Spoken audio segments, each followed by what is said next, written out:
Imagine a world dissolving around you, not into dust or ash, but into a corrosive black void.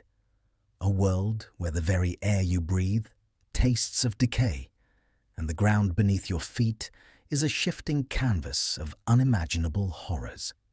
This isn't a nightmare you can wake from. This is the reality for anyone unfortunate enough to be claimed by SCP-106, the Rotting Man. Today, we peel back the curtain on one of the most terrifying aspects of this Keter-class entity. What truly happens when SCP-106 drags you into its infamous pocket dimension? Prepare yourselves for a journey into the abyss, a descent into a realm of pure, unadulterated dread. We will meticulously dissect the chilling accounts, the fragmented observations, and the terrifying theories surrounding this extra-dimensional prison. Our objective is not merely to recount tales of terror, but to systematically inform you, to lay bare the horrific mechanics and psychological torment inflicted upon those trapped within. We will explore the immediate aftermath of capture, the disorienting, agonizing transition from our reality to its corrupted counterpart. We will delve into the very fabric of the pocket dimension itself, examining its grotesque, ever-changing landscape, its bizarre physical laws, and the insidious ways it seeks to break the minds and bodies of its prisoners. Furthermore, we will confront the psychological impact of such an ordeal, the crushing despair, the creeping madness that inevitably takes hold. And, perhaps most chillingly, we will discuss the few horrifying ways an individual might escape, if such a term can even be applied to a fate often worse than death. This is not for the faint of heart. This is a cold, hard look at the inferno SCP-106 calls home. When SCP-106 makes contact, the world doesn't just end, it corrodes. The very air seems to thicken, and a palpable sense of dread watches over the victim even before the physical reality begins to warp. The initial drag is not a gentle pull, but a violent, disorienting tear, as if one is being ripped through dimensions. This transition is immediate and brutal. Imagine the sensation of falling endlessly while simultaneously being compressed and stretched, your very atoms screaming in protest. The familiar environment dissolves, not into darkness, but into a swirling vortex of black, viscous material, a substance that seems to devour light itself. Upon arrival, if such a pleasant term can be applied, the victim finds themselves in a landscape utterly alien and horrifying. This is the pocket dimension, a non-Euclidean realm of SCP-106's own twisted design. It defies conventional physics, its architecture constantly shifting, reforming, and decaying. Walls might ooze a black, tar-like substance that corrodes flesh on contact, while floors could suddenly give way to bottomless pits of acidic sludge. Gravity itself is a fickle mistress here, sometimes pulling you down with crushing force, other times allowing you to float aimlessly in the suffocating void. The most insidious aspect, however, is the pervasive sense of isolation and despair. There are no other living beings, no familiar sounds, only the echoing silence punctuated by the drip, drip, drip of unseen fluids, or the distant guttural growls of SCP-106 itself, always lurking, always watching. The air is thick with the stench of rot and decay, a smell that clings to your very being, permeating your clothes, your skin, your lungs. It's a smell that promises slow, agonizing dissolution. Time, too, becomes a cruel illusion. Hours can feel like minutes, or minutes can stretch into an eternity of torment. This temporal distortion is a key element of the psychological warfare waged by the dimension itself. Victims often lose all sense of self, of purpose, of hope. They wander through the decaying labyrinth, their minds slowly unraveling, their bodies subjected to constant, inexplicable pain from the corrosive environment. The pocket dimension isn't just a prison, it's a meticulously crafted torture chamber designed to break every fiber of a human being. It's a place where reality itself is a weapon, wielded by an ancient, malevolent force. Beyond the immediate environmental horrors, the very air within the pocket dimension carries a corrosive property. It's not merely uncomfortable, it actively degrades organic and inorganic matter alike, albeit at varying rates. Clothing frays and dissolves, skin blisters and sloughs off, and even sturdy equipment begins to rust and decay within moments. This constant physical assault is a relentless reminder of one's vulnerability, a slow, agonizing dissolution that strips away defenses and hope. Imagine your very being steadily eroding, each breath a step closer to becoming one with the putrid environment. And then there is SCP-106 itself. While its presence is not always overt, it is always felt. The entity stalks its prey within its own domain, not always for a swift kill, but often for a prolonged, sadistic game. It might appear in the periphery of your vision, a fleeting glimpse of its decaying form, only to vanish before you can fully register its presence. These fleeting appearances are designed to amplify the terror, to shatter any semblance of sanity. It might manipulate the environment, causing a pathway to suddenly collapse, or a dark corner to reveal a new, grotesque torture chamber. The creature's preferred method of interaction within its dimension is not direct combat, but psychological torture. It will play with its victims, subjecting them to simulated memories of loved ones, only to warp them into horrific parodies. It might offer false hope of escape, leading them through impossible mazes, only to deposit them back where they started, or worse, into a more isolated and terrifying section of its domain. The goal is not merely physical destruction, but the complete and utter obliteration of the victim's will, their identity, their very soul. The pocket dimension is SCP-106's playground, and its toys are the screaming, terrified souls it has dragged into its personal hell. It is a slow, methodical breaking, a descent into madness orchestrated by a malevolent genius of torment. The psychological toll within SCP-106's domain is perhaps even more devastating than the physical one. Victims often report experiencing extreme disorientation, memory loss, and vivid hallucinations. The pocket dimension seems to prey on the mind, twisting perceptions and blurring the lines between reality and nightmare. One moment you might believe you're back in the familiar confines of a Foundation site, only for the illusion to shatter, revealing the putrid walls of the dimension once more.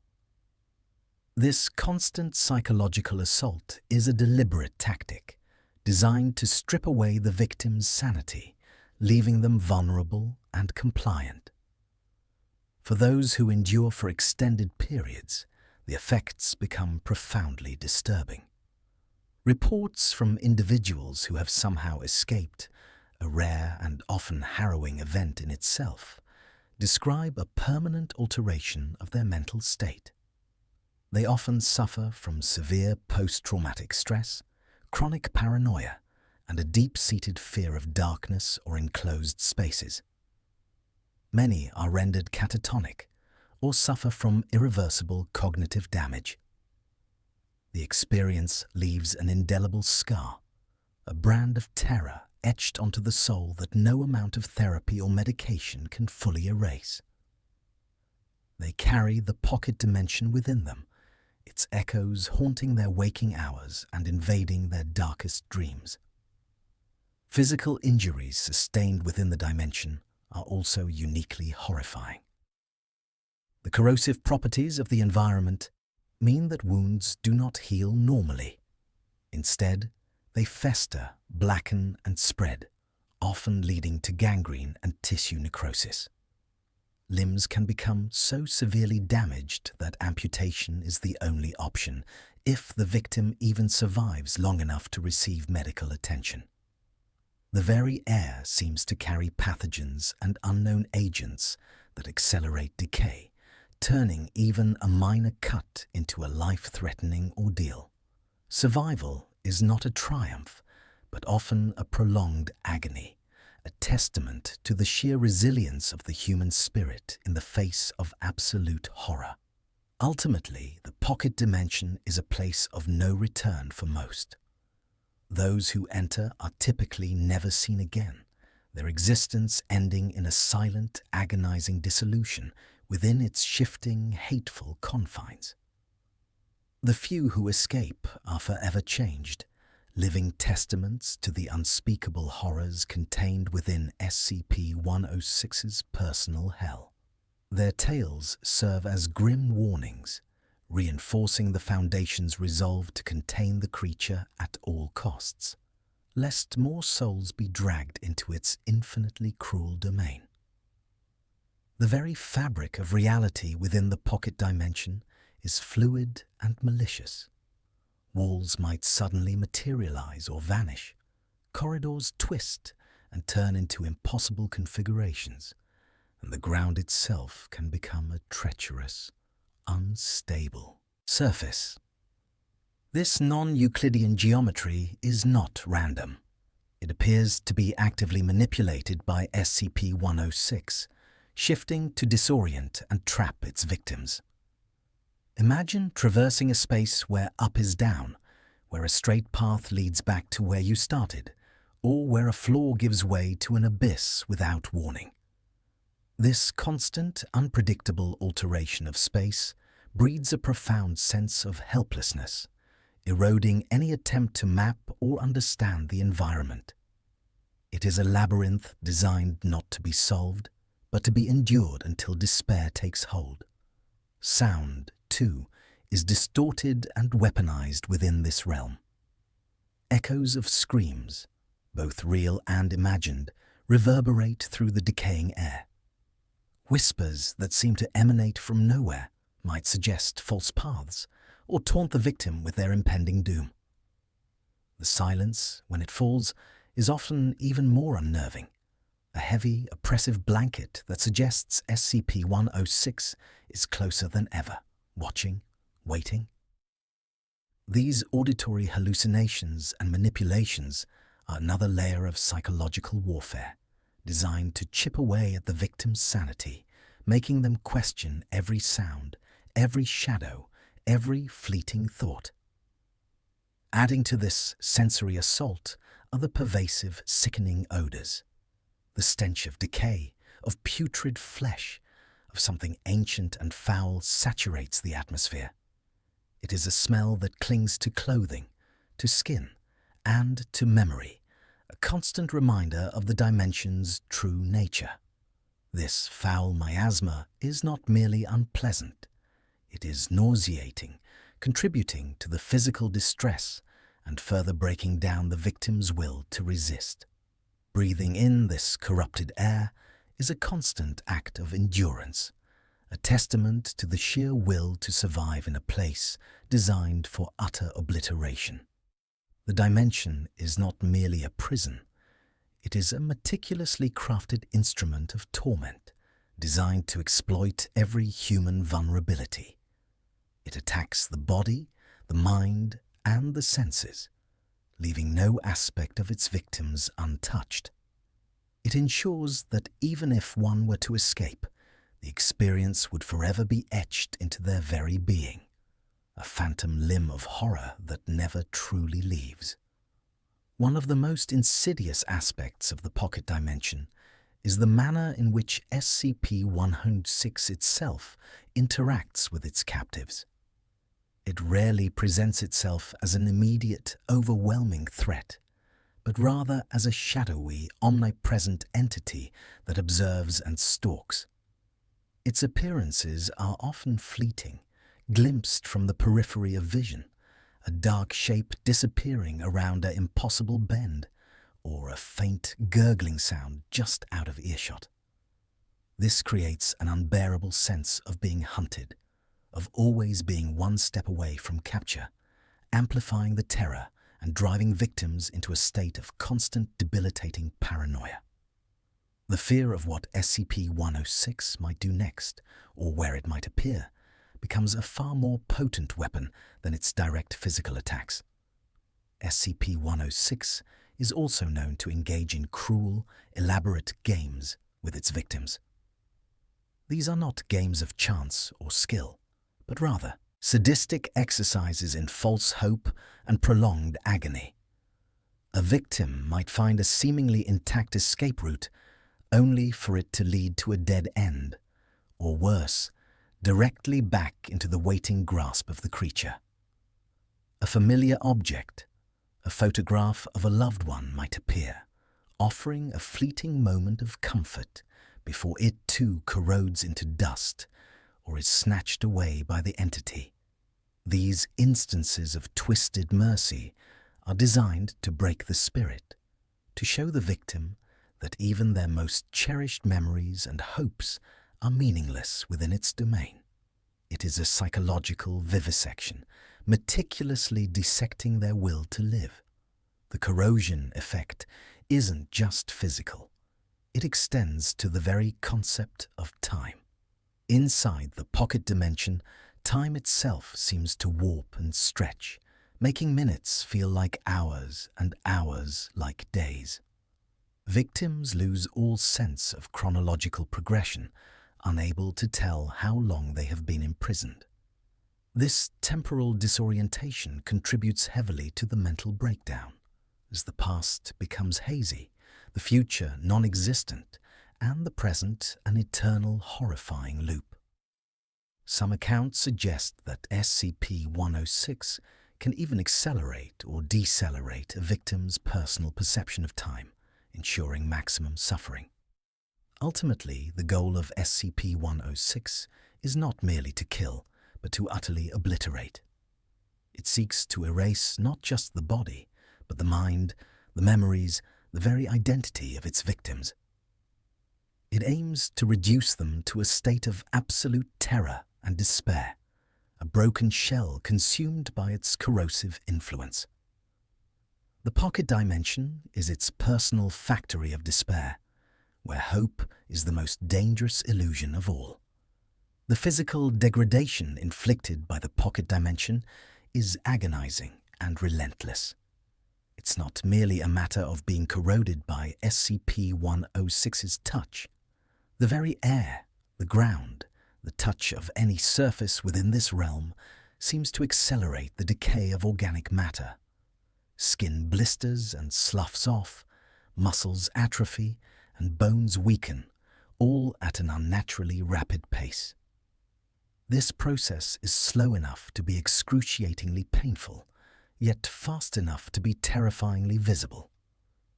Victims watch their own bodies literally fall apart, piece by piece, an inescapable reminder of their impending demise. This constant, creeping rot is a form of torture that goes beyond simple injury, attacking the very integrity of the human form.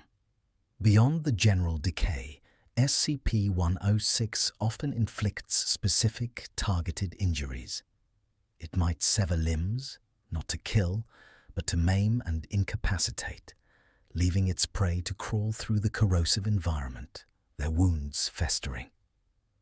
These injuries are often accompanied by a strange, numb sensation, as if the nerves themselves are being corroded, yet the pain remains, a dull, persistent throb that never truly fades.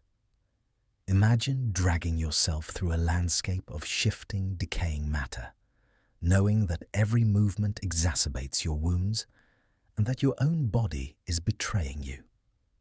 Even the act of resting offers no respite.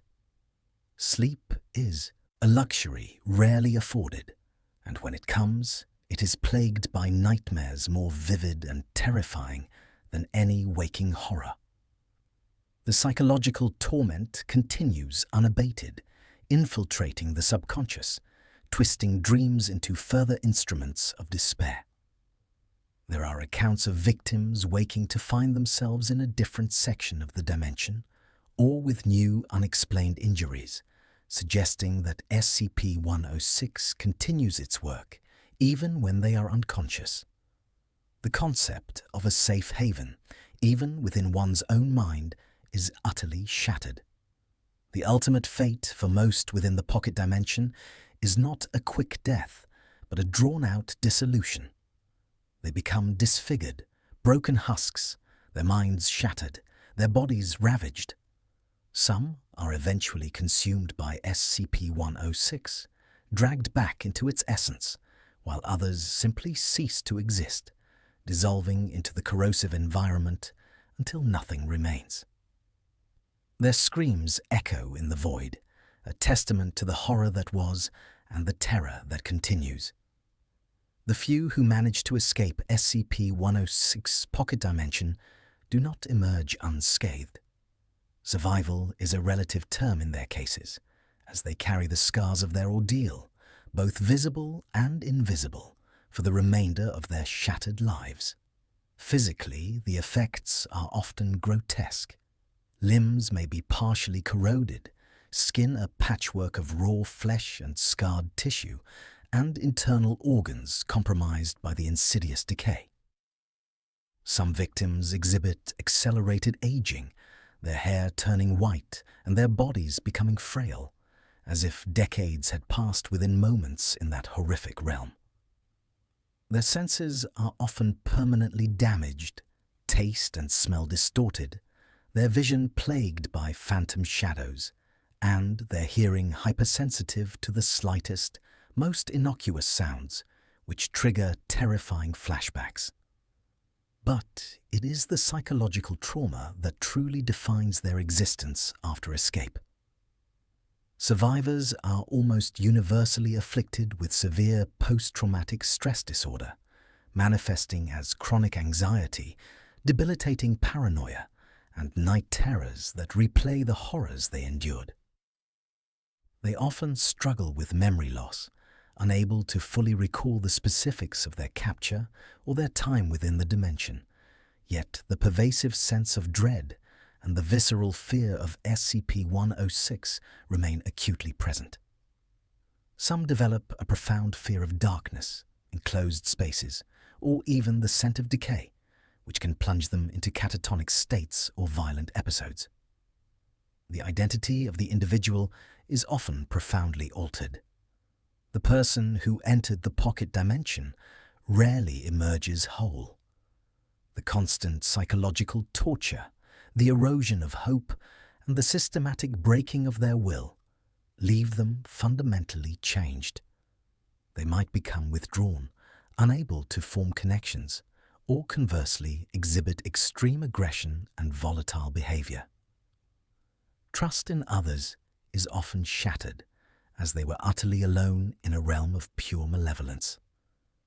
Their sense of reality itself can be compromised, as the non-Euclidean nature of the dimension and the temporal distortions blur the lines between what is real and what is a terrifying hallucination. In essence, those who escape are not truly free. They remain prisoners of their own minds, haunted by the lingering shadow of SCP-106 and the indelible mark of its dimension. Their survival is a testament to their resilience, perhaps, but also a cruel extension of their torment, forcing them to live with the echoes of a horror that no human mind was ever meant to comprehend. They are living warnings, the walking wounded, testaments to the true cost of encountering the old man. The pocket dimension, in its essence, is not merely a prison, but an extension of SCP-106 itself, a reflection of its malicious will and its insatiable hunger for torment. Every shifting corridor, every distorted sound, every whisper of decay serves a singular purpose: to utterly break the will and identity of its captives. It is a carefully constructed environment designed to amplify fear, despair, and the slow, agonizing erosion of self. The entity doesn't just trap its victims, it actively curates their suffering, making the dimension a living, breathing instrument of terror. SCP-106's active manipulation of the dimension is perhaps its most terrifying aspect. It's not a static prison, it's a dynamic, responsive torture chamber. Corridors might suddenly vanish, replaced by sheer drops into an inky abyss. Walls might close in, threatening to crush those trapped within. The very landscape shifts and contorts, playing with perceptions of distance and direction, ensuring that no sense of safety or familiarity can ever take root. This constant, unpredictable change is designed to disorient and terrify, to strip away any rational understanding of the environment, leaving victims in a perpetual state of fear and confusion. The entity's presence is often felt before it is seen. A sudden drop in temperature, the faint sound of corroding matter, the overwhelming stench of decay, these are the harbingers of its approach. SCP-106 stalks its prey, not with the haste of a predator seeking a quick kill, but with the sadistic patience of a cat playing with a mouse. It observes, it learns, and it adapts its tactics to maximize the psychological impact. It knows when its victims are at their most vulnerable, when their hope is at its lowest ebb, and it strikes then, not to end their suffering, but to prolong it, to twist the knife deeper into their psyche. This active involvement transforms the pocket dimension from a mere location into a truly horrifying entity in its own right. It is a place where the environment itself is an antagonist, constantly working in concert with SCP-106 to dismantle its captives. The dimension is a manifestation of pure, unadulterated malevolence, a realm where despair is the only constant, and escape is less a release and more a prolonged sentence of psychological torment. The very fabric of the pocket dimension defies all known laws of physics, making it an utterly alien and terrifying environment. Its non-Euclidean geometry means that distances and directions are meaningless. A corridor that appears to stretch endlessly might suddenly loop back on itself or terminate abruptly in a solid wall. Rooms can shift, rotate, or invert without warning, leaving victims utterly disoriented and unable to form any coherent mental map of their surroundings. Trying to navigate this space is like attempting to grasp smoke. It constantly eludes understanding, compounding the sense of helplessness and isolation. Time itself is distorted within this abyssal realm. What feels like hours can be mere seconds in objective reality, and conversely, what seems like a brief moment can stretch into an eternity of torment.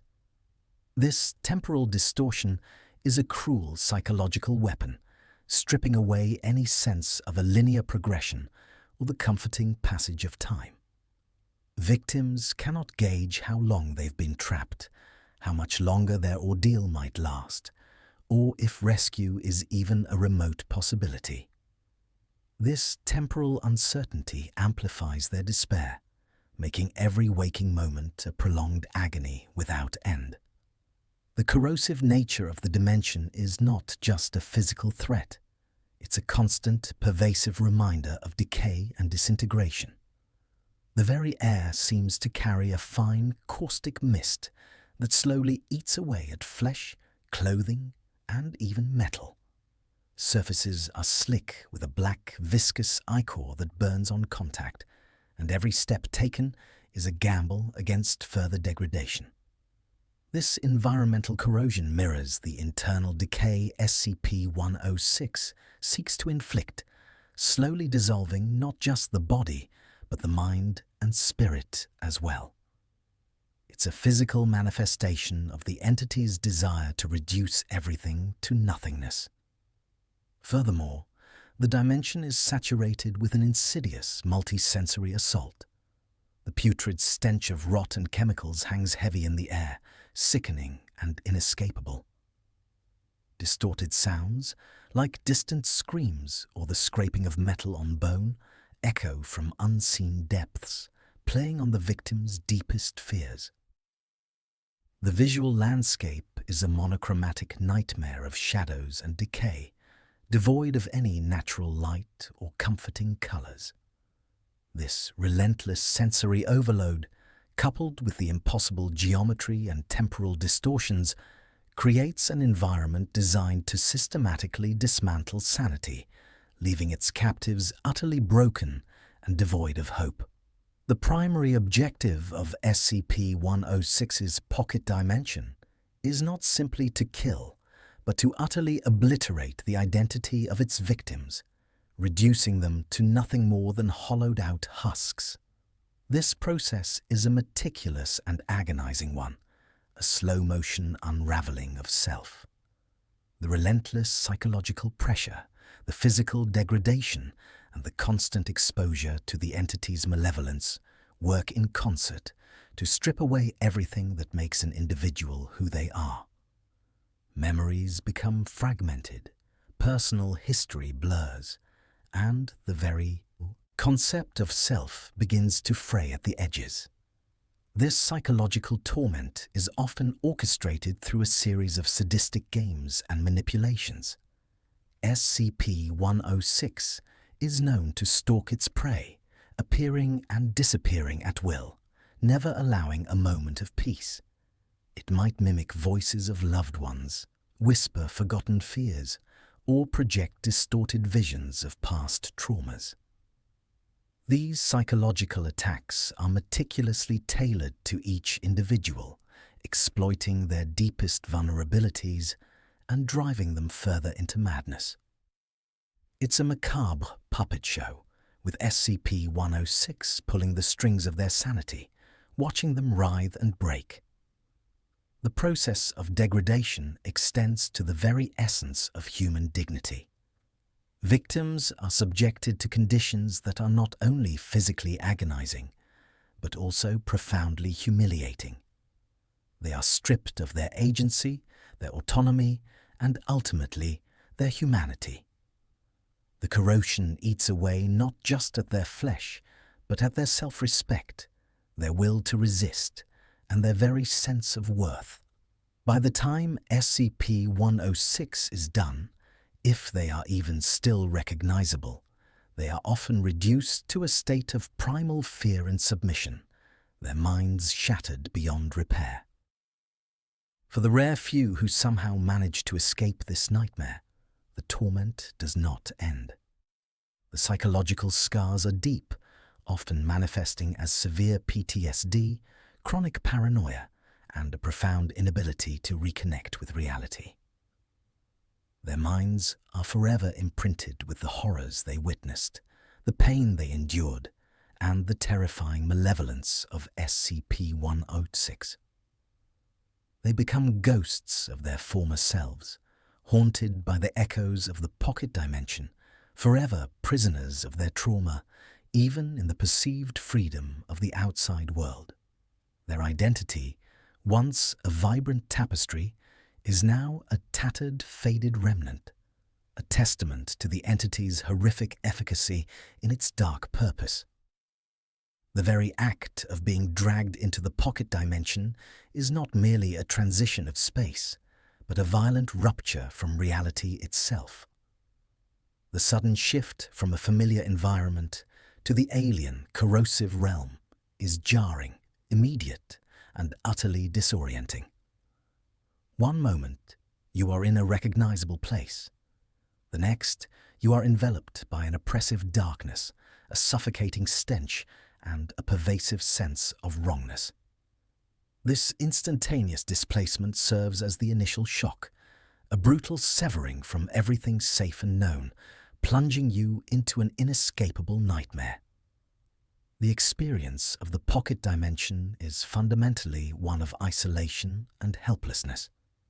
Communication with the outside world is impossible, and even within the dimension, victims often find themselves utterly alone, or worse, with SCP-106 as their sole, terrifying companion. The vast, shifting labyrinth ensures that any hope of finding another living soul, or even a recognizable landmark, quickly fades. This profound isolation amplifies fear, allowing the entity to exert complete psychological control without any external interference or hope of succor.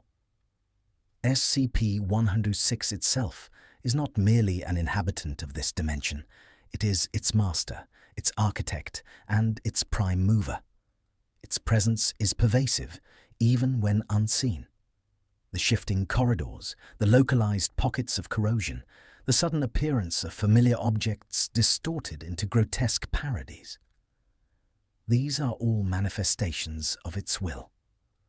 The entity actively manipulates the environment, not just to trap, but to torture. It molds the dimension to its sadistic desires, creating personalized hells for its captives, ensuring that every turn, every shadow, every fleeting sound is designed to maximize terror and despair. The ultimate fate of those dragged into the pocket dimension is grim and multifaceted. Some are subjected to prolonged physical torture, their bodies slowly eaten away by the corrosive environment or the entity's touch. Others endure an endless psychological torment, their minds breaking under the relentless assault until they are nothing but catatonic shells. A rare few are simply consumed, their existence erased as if they never were. There is no escape, only a slow, agonizing descent into oblivion, whether physical, mental, or both. The pocket dimension is not just a prison. It is a meticulously crafted instrument of utter annihilation. One of the most insidious aspects of the pocket dimension is its defiance of conventional physics and temporal flow. Time inside this abyssal realm is not linear. It can stretch, compress, or loop back on itself, making escape not just physically arduous, but conceptually impossible. A moment of perceived agony could be an eternity, or an eternity could pass in what feels like a blink. This temporal distortion prevents any sense of rhythm, any ability to track the passage of time, further eroding the victim's sanity. Memories become untrustworthy, and the very concept of past, present, and future loses all meaning, trapping the mind in an endless, horrifying now. The corrosive nature of the dimension is not limited to physical decay. While it certainly devours flesh and metal, it also systematically eats away at hope, logic, and the will to survive. The air itself feels heavy with malevolence, a palpable force that presses down, attempting to crush the spirit. Every surface, every shadow seems to whisper of despair and futility. This environmental oppression is a constant, subtle torture that wears down even the strongest minds, leaving them vulnerable to SCP-106's direct psychological assaults. The multisensory assault within the pocket dimension is relentless and meticulously designed to overwhelm. The foul odors are not merely unpleasant, they are often described as the stench of decay, of fear, of something fundamentally wrong with existence. The sounds are not just distorted. They are often deeply personal, mimicking screams of loved ones, the grinding of bones, or whispers of self-doubt, all twisted into a cacophony of terror. Visually, the shifting, non-Euclidean landscape presents an ever-changing tableau of dread, where familiar forms contort into monstrous shapes and the very fabric of reality seems to weep. There is no respite, no moment of calm from this onslaught. Even in the unlikely event of survival, the scars are permanent and profound. Those who return are rarely the same. Their bodies may bear the marks of corrosion, but it is their minds that are truly ravaged. They often suffer from severe, intractable psychological trauma, experiencing vivid hallucinations, crippling paranoia, and a complete inability to process or articulate the horrors they endured. The pocket dimension leaves an indelible mark, transforming its victims into living monuments of its terror, forever bound by the unspeakable things they witnessed and suffered within its depths. They are not merely survivors, they are eternal prisoners of memory. The most terrifying aspect of the pocket dimension is its personalized nature. SCP-106 doesn't merely imprison, it crafts. The horrors within are often tailored to the individual, preying upon their deepest fears, regrets, and traumas. A soldier might find himself in a never-ending battlefield where his comrades perpetually die by his hand. A scientist might be trapped in a distorted laboratory, forced to witness the horrific consequences of their own failed experiments. This bespoke torment ensures maximum psychological impact, making the experience not just terrifying, but uniquely shattering to each victim's identity. The concept of escape from the pocket dimension is a cruel illusion. While some individuals have been observed to return, they are never truly free. Their minds remain anchored to the horrors they endured, their perceptions forever tainted. They may physically exit the dimension, but their consciousness remains partially trapped, replaying the agony, reliving the despair. This lingering connection, this mental tether to the abyss, means that even survivors are merely extensions of SCP-106's dominion, their lives a perpetual echo of its torment. The very air within the dimension seems to vibrate with a palpable malevolence. It's not just a lack of light, it's an active suppression of it, a suffocating darkness that feels intelligent and predatory. This isn't merely an absence, it's a presence, an oppressive force that seeks to smother not just vision, but hope itself. The darkness distorts perception, conjuring fleeting shapes and movements at the periphery of sight, blurring the line between hallucination and reality, ensuring that fear is a constant companion. Perhaps the most chilling aspect is the systematic dehumanization. Victims are stripped of their dignity, their autonomy, and ultimately their very sense of self. Through relentless physical degradation, psychological manipulation, and the erosion of their memories and identity, they are reduced to primal states of terror and obedience. SCP-106 doesn't just kill, it dismantles the essence of what makes one human, leaving behind only a husk, a broken plaything for its endless amusement.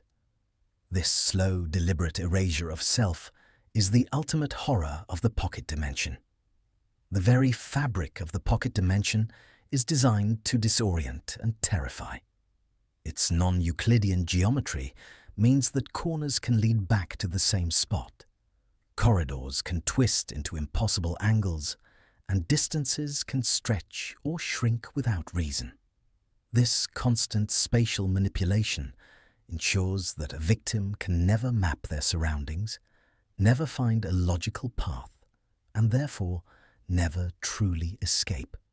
The mind, accustomed to the predictable rules of three-dimensional space, struggles to comprehend this impossible architecture, leading to profound confusion and a terrifying sense of being utterly lost, not just in space, but in reality itself.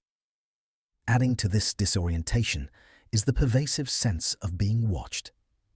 While SCP-106 may not always be physically present, its influence permeates every inch of the dimension.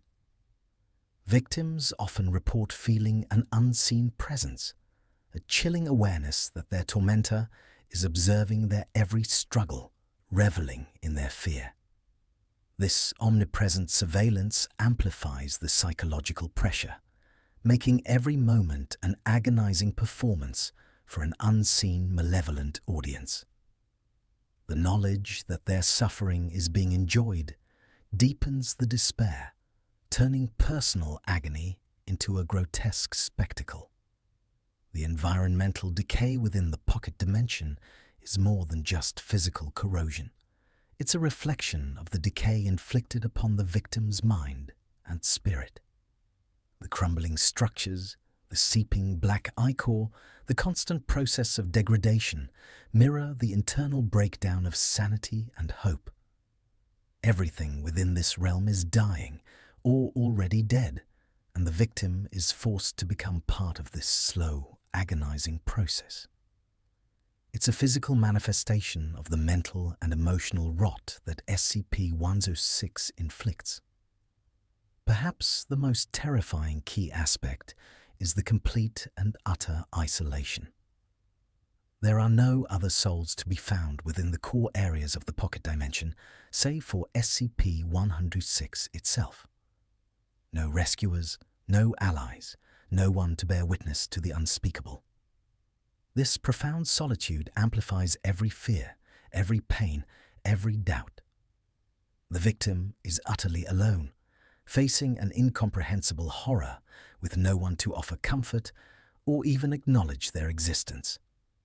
This isolation ensures that the torment is a deeply personal, unshared nightmare, making the psychological scars even more profound and impossible to articulate. The temporal distortion within the pocket dimension is a subtle yet profoundly insidious form of torture. Time loses all meaning, stretching into agonizing eternities or snapping forward in jarring, incomprehensible jumps. A moment of intense pain can feel like an hour, while days spent in a state of catatonic despair might pass in what feels like mere seconds.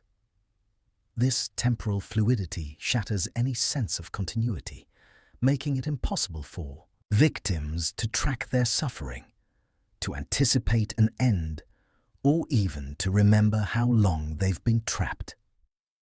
It's a constant, unsettling reminder that they are no longer bound by the laws of their former reality, further eroding their grip on sanity. The multi-sensory assault is another cornerstone of SCP-106's torment. Beyond the visual horrors of decay and impossible architecture, the dimension assaults every other sense. The air is often described as thick with the metallic tang of blood, the acrid scent of corrosion, and an indescribable cloying odor of rot that seems to cling to the very soul. Sounds are warped and distorted, distant, guttural growls that echo from unknown depths, the sickening squelch of something moving unseen, or the chilling sound of a victim's own sanity fraying, sometimes manifesting as whispers of their deepest fears. This constant barrage of sickening stimuli ensures there is no respite, no safe haven for the senses. The dimension actively manipulates hope, offering tantalizing glimpses of escape or rescue, only to snatch them away in the cruelest fashion. A corridor might appear to lead to a familiar exit, only to dissolve into blackness at the last moment. A voice might whisper promises of salvation, only to morph into SCP-106's own chilling laughter. This psychological game, this dance of false hope and crushing despair, is designed to utterly break the victim's will, leaving them not just physically broken, but spiritually annihilated. It ensures that the final surrender is not just inevitable, but absolute. Finally, the permanent psychological trauma inflicted is perhaps the most enduring aspect. Even those few individuals who are somehow returned from the pocket dimension are never truly whole again. Their minds are irrevocably scarred, haunted by the non-Euclidean horrors, the personalized tortures, and the profound isolation they endured. They carry the pocket dimension within them, a festering wound on their psyche that can never fully heal. They may walk among the living, but their souls remain trapped in that decaying, impossible realm, forever prisoners of what SCP-106 showed them. This makes the pocket dimension not just a place, but a state of being, a permanent alteration of the victim's very essence. The systematic dehumanization of victims is a central, horrifying aspect of SCP-106's pocket dimension. It's not enough for the entity to simply inflict pain. It seeks to strip away every vestige of identity, every shred of what makes a person human. This is achieved through prolonged exposure to degradation, forcing victims into increasingly desperate and animalistic states of survival. They are reduced to mere objects of torment, their individuality systematically eroded until they are nothing more than screaming husks. Their former lives and personalities dissolved into the corrosive reality of the dimension. Furthermore, the very act of survival within this realm often necessitates choices and actions that are morally reprehensible, pushing victims beyond their own ethical boundaries. Whether it's the desperate attempt to use another tortured soul as a distraction for SCP-106, or engaging in acts of self-mutilation to appease the entity's sadistic whims, the dimension forces individuals to betray their own humanity. These experiences leave indelible stains on the psyche, ensuring that even if physical escape is achieved, the moral and psychological scars remain, a constant reminder of the depravity they were forced to embrace. The corrosive nature of the dimension itself extends beyond mere physical decay. It is a spiritual corrosion. The environment actively works to break down not just flesh and bone, but also belief, purpose, and the will to live. Hope is not just withdrawn, it is actively devoured. The very air seems to drain conviction, leaving behind only apathy and despair. This spiritual erosion ensures that even when a victim is not actively being tortured by SCP-106, the dimension itself is still working to dismantle their inner world, preparing them for the next cycle of torment. Finally, the inescapable nature of this prison is a terror in itself. There are no known means of egress not controlled or permitted by SCP-106. Every perceived exit is a trap, every glimmer of freedom a mirage. This absolute lack of control, this complete subjugation to the entity's will, is a psychological weapon of immense power. It strips away agency, leaving victims utterly helpless and dependent on the whims of their tormentor. The knowledge that there is no escape, no external force that can intervene, solidifies the terror and deepens the abyss of despair. The pervasive surveillance within the pocket dimension amplifies the terror to an unbearable degree. Victims are never truly alone, even in their moments of deepest despair or fleeting attempts at concealment. SCP-106 is always watching, always aware, its presence an unseen weight in every shadow, every impossible angle. This constant, unseen observation prevents any sense of security, any opportunity for genuine solitude or introspection. It's a psychological vice, tightening with every breath, ensuring that the victim's every fear, every flinch, every flicker of their breaking will is catalogued and savoured by their tormentor. The spatial disorientation is another crucial aspect of the dimension's terror. Corridors twist into impossible geometries, walls shift and reconfigure, and familiar landmarks vanish without a trace. A straight path might lead back to where one started, or into a bottomless chasm. This non-Euclidean architecture is designed to obliterate any sense of direction, any ability to map or understand one's surroundings. It fosters a profound sense of helplessness, as the victim's most basic instincts for navigation and orientation are rendered utterly useless. The world itself becomes an enemy, a constantly shifting labyrinth crafted solely for their confusion and despair. The profound solitude, paradoxically intertwined with the surveillance, is a unique form of torment. While SCP-106 is always watching, it rarely offers companionship, preferring to let the victim's own mind unravel in isolation. Any other entities encountered are often mere extensions of the dimension's cruelty, or other victims reduced to mindless husks.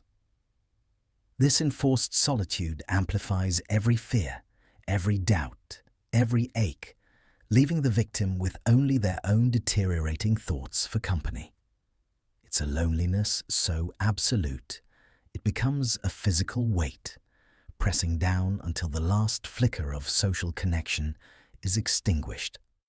Finally, the active manipulation of the environment by SCP-106 is a testament to its malevolent intelligence. The dimension is not merely a prison, it is a dynamic instrument of torture. Walls might ooze corrosive substances, floors might give way into pits of unknown depth, or the very air might become thick with choking dust. These environmental hazards are not random.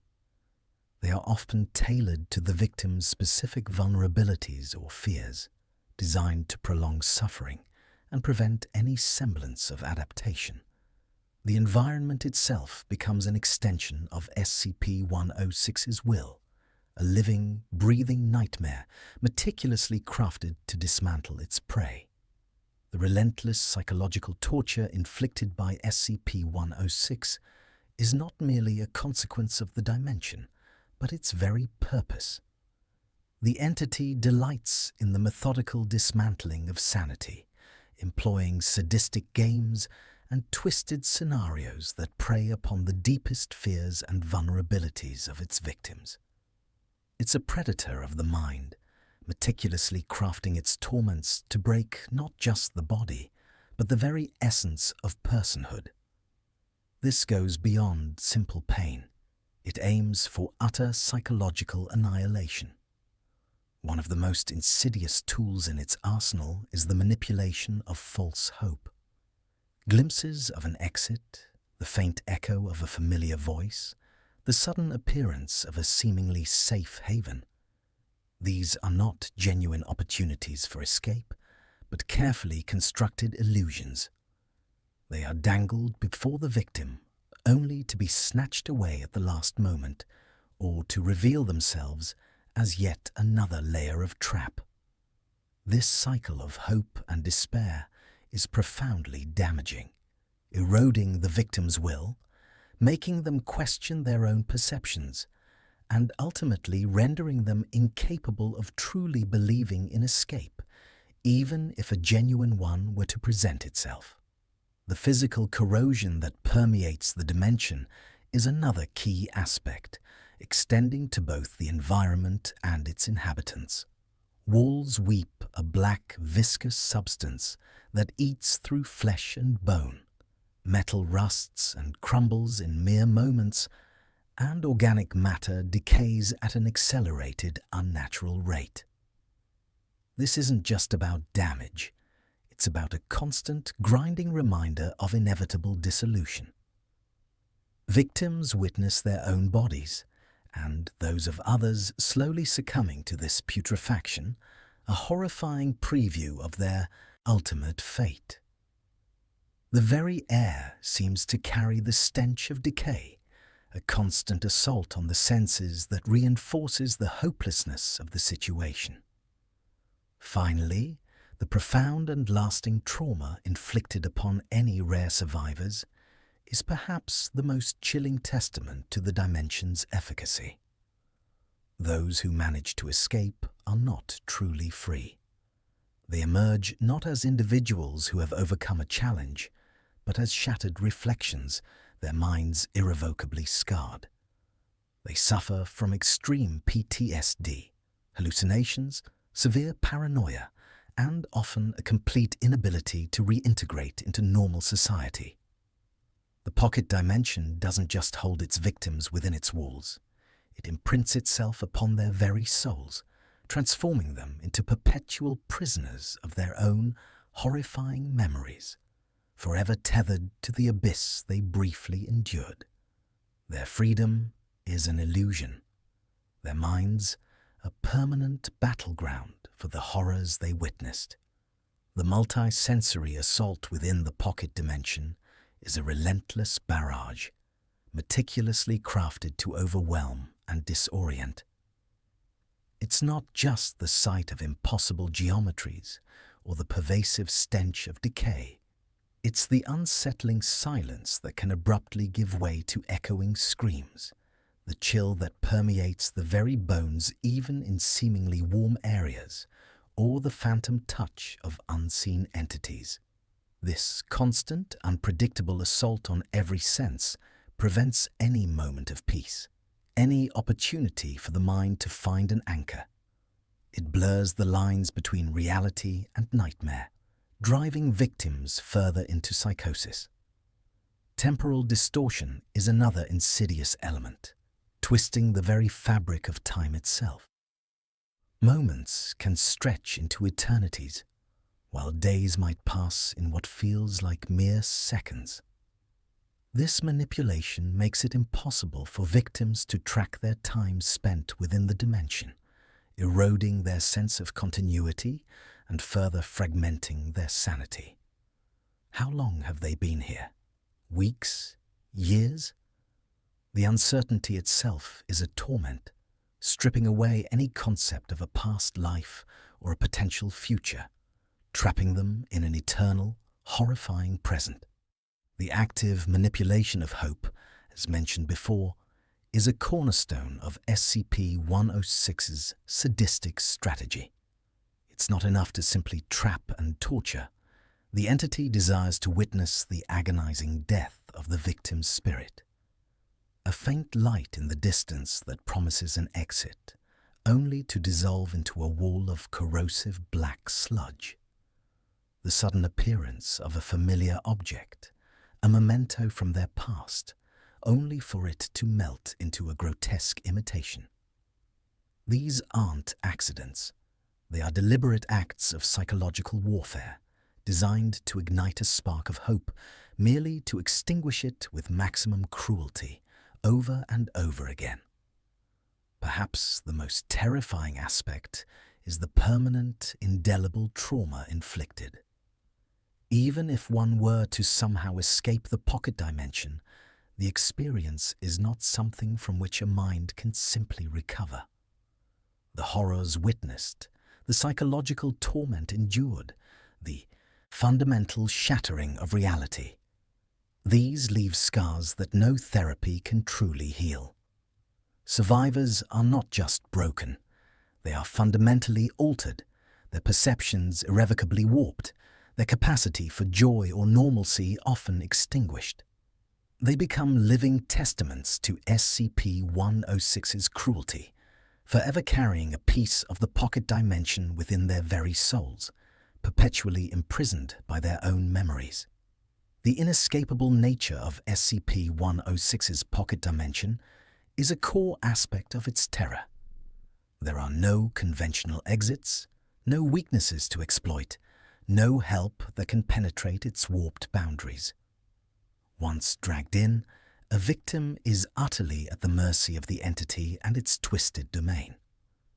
This absence of any viable escape route crushes the will to resist, replacing it with a pervasive sense of doom.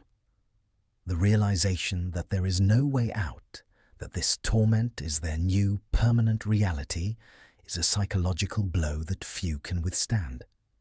It's a prison without bars, a cage woven from despair and impossible geometry.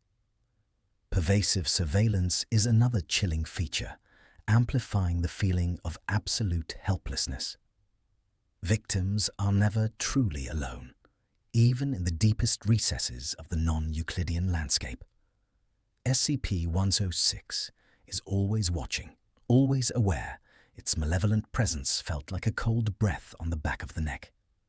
This constant, unseen observation prevents any moment of respite, any fleeting thought of privacy or safety. It fosters an intense paranoia, making victims question every shadow, every sound, convinced that the old man is lurking just beyond their perception, waiting to strike or simply revel in their suffering. The profound solitude, paradoxically, often accompanies this surveillance. While SCP-106 is always present in some form, direct interactions can be sporadic, leaving victims in stretches of agonizing isolation. This solitude is not peaceful. It's a breeding ground for terror. The mind, left to its own devices in such a hellish environment, begins to turn on itself. Memories blur, identities fray, and the victim becomes their own tormentor, haunted by the echoing silence and the imagined horrors that fill the void. This isolation strips away the last vestiges of human connection, making the victim feel utterly abandoned and forgotten by the world they once knew. Finally, the active environmental manipulation by SCP-106 is a constant source of dread. The pocket dimension is not a static prison. It is a living, malevolent entity shaped by the old man's will. Walls shift, corridors twist, and the very ground beneath one's feet can suddenly dissolve into corrosive sludge. This unpredictability ensures that victims can never adapt, never find a safe routine, and never truly understand their surroundings. The environment itself becomes an extension of the torturer, an ever-changing labyrinth designed to maximize fear and prevent any sense of stability, making every step a gamble with their sanity and their life. The deliberate dehumanization within the pocket dimension is a systematic process, not merely a byproduct of the suffering. SCP-106 aims to strip away every aspect of a victim's humanity, reducing them to mere playthings, objects of torment. This begins with the physical degradation as the corrosive environment slowly eats away at flesh and bone, leaving them disfigured and weak. But it extends far beyond the physical. The psychological games, the crushing of hope, the forced solitude, all these work in concert to erode self-worth, memory, and identity until the victim is a hollowed-out shell, barely recognizable as human. The psychological torment inflicted is a meticulous craft of cruelty. It is not random, it is tailored. SCP-106 seems to possess an uncanny ability to perceive the inner fears and vulnerabilities of its prey, exploiting them with surgical precision. Hallucinations of loved ones in distress, echoes of past failures, the twisting of cherished memories into grotesque mockeries. These are the tools of its trade. The goal is to shatter the mind from within, to make the victim's own thoughts turn against them, ensuring that even in moments of apparent peace, their internal landscape remains a battleground of terror. Moral degradation is another horrifying facet. In some accounts, victims are presented with impossible choices, forced into situations where any action they take will result in further suffering, either for themselves or for imagined others. The very act of survival can be made to feel like a moral compromise, eroding their sense of right and wrong and leaving them with an unbearable burden of guilt. This is SCP-106's way of tainting not just the body and mind, but the very soul, ensuring that even if they escape, they are left spiritually broken. Finally, the spiritual erosion as the ultimate goal. Beyond the physical and psychological, SCP-106 seeks to extinguish the very spark of life, the inherent will to exist. It wants to see its victims surrender completely, to embrace the void, to lose all desire for freedom, or even an end to their suffering.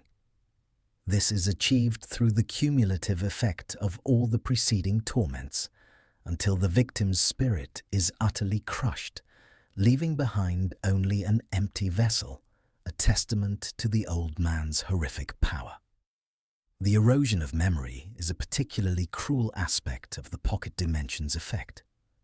Within its decaying confines, the past becomes a shifting landscape, details fading like old photographs exposed to too much light.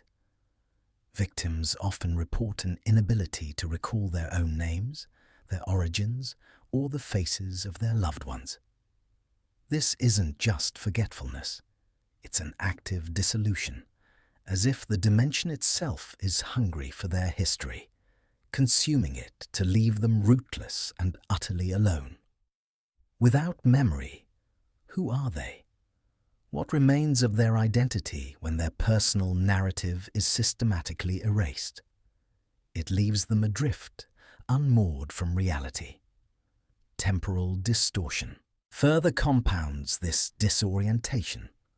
Time in the pocket dimension doesn't flow predictably. Moments can stretch into an eternity of agony, while what feels like days might pass in the blink of an eye. This erratic passage of time shatters any sense of order or progression. There's no knowing how long they've been trapped or how much longer they have left.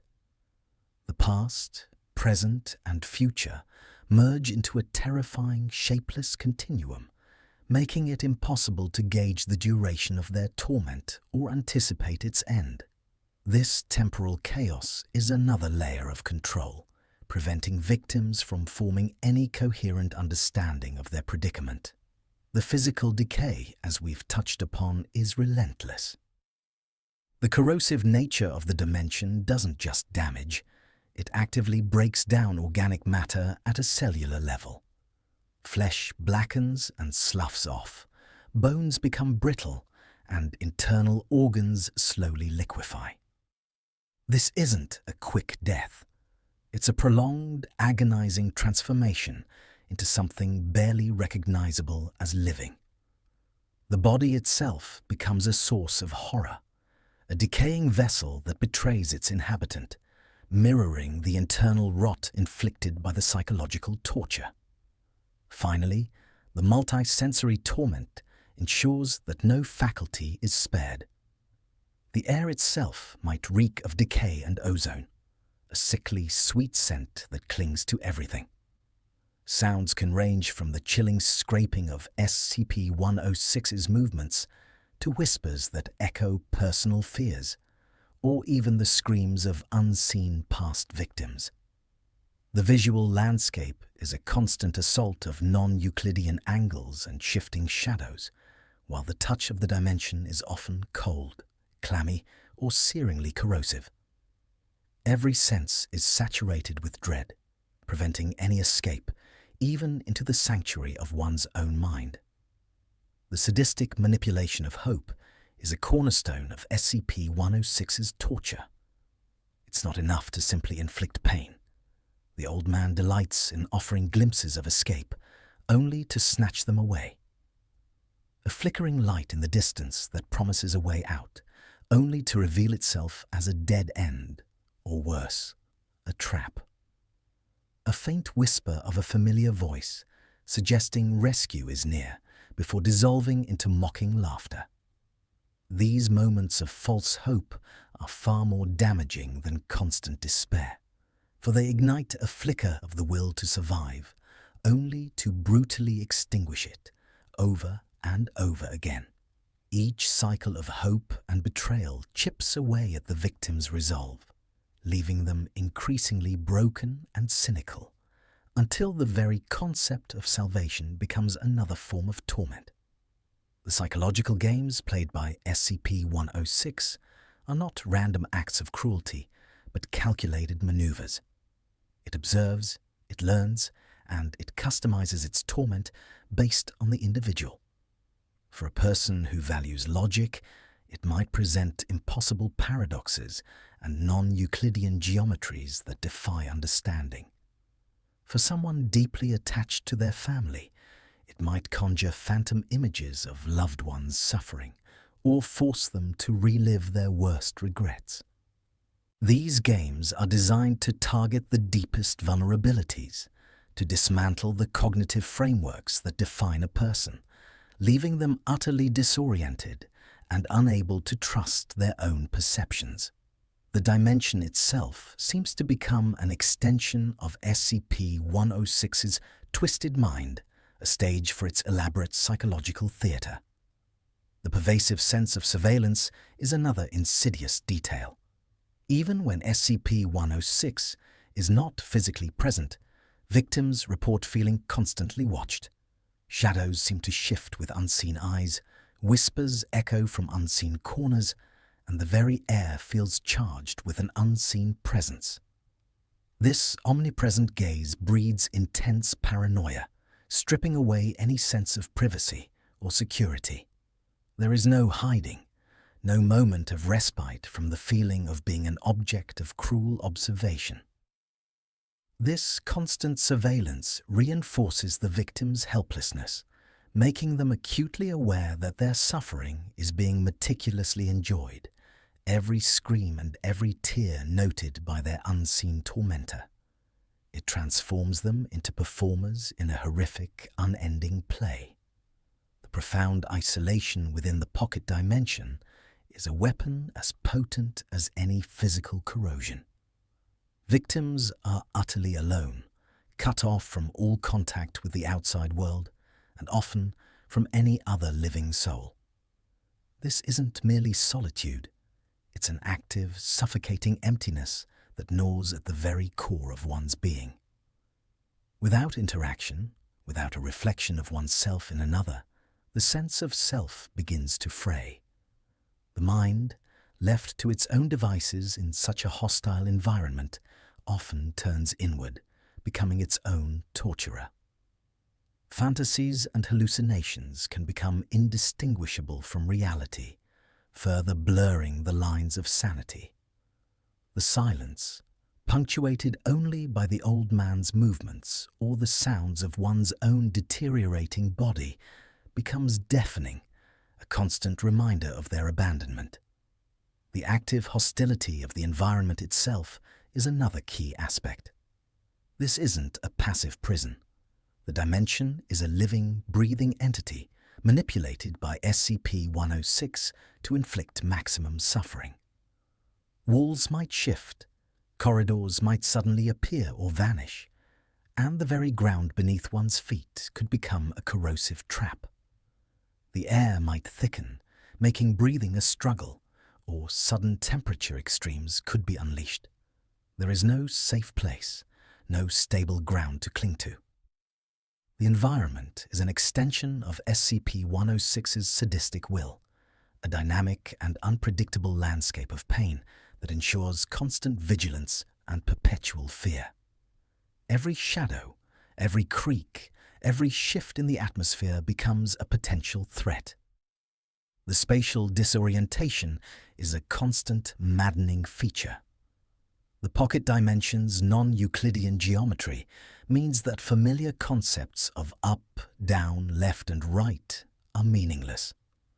Corridors might loop back on themselves in impossible ways. Rooms might exist on multiple planes simultaneously, and distances can stretch or contract without warning. This shatters the victim's fundamental understanding of space, making navigation impossible and creating a constant sense of vertigo and confusion. Imagine trying to escape a maze where the walls constantly rearrange themselves, where the path you just took might now lead to the ceiling. This disorientation isn't just confusing, it's deeply unsettling, eroding the mind's ability to form a coherent map of its surroundings, and thus its ability to plan or escape. It's a prison without discernible walls, because the very fabric of space is the cage. The physical decay inflicted by the dimension is relentless and agonizing. It's not merely that objects corrode. The very flesh and bone of the victim begin to succumb to the corrosive properties of the environment. Skin might slough off, muscle tissue might degrade, and bones could become brittle, all while the victim remains horrifyingly conscious. This isn't a quick death, but a slow, agonizing process of dissolution, a gradual unraveling of the physical form. Wounds inflicted by SCP-106 fester and refuse to heal, accelerated by the dimension's toxic nature.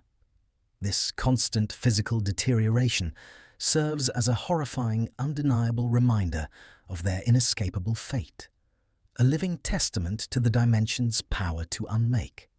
Each decaying limb, each open wound, is a clock ticking down to their inevitable, gruesome end. The erosion of memory is another insidious form of torment. Over prolonged periods, victims report their recollections becoming hazy, their past lives fading into indistinct blurs. Faces of loved ones become less clear, significant events lose their emotional resonance, and even their own name might become a distant echo. This isn't just forgetfulness. It's an active stripping away of identity, a deliberate attempt to sever the victim from who they once were. Without a past, without a coherent narrative of self, they become empty vessels, easier prey for SCP-106's psychological games. The dimension itself seems to whisper away these precious fragments, leaving behind only the chilling present and the terrifying unknown. Temporal distortion is a maddening aspect that further disorients and breaks down the victim's sanity. Time within the pocket dimension doesn't flow linearly.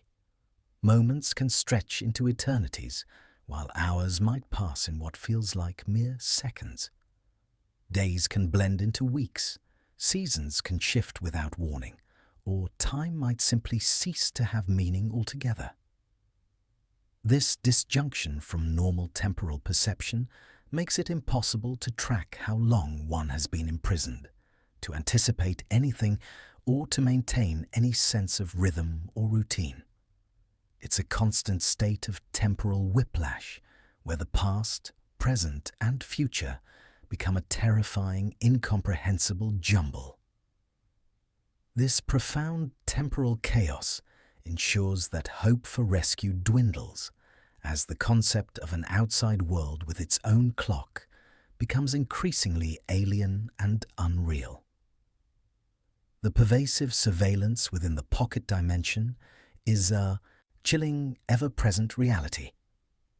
Even when SCP-106 is not physically present, victims report an overwhelming sensation of being watched, of unseen eyes tracking their every move. This isn't paranoia, it's a deliberate tactic.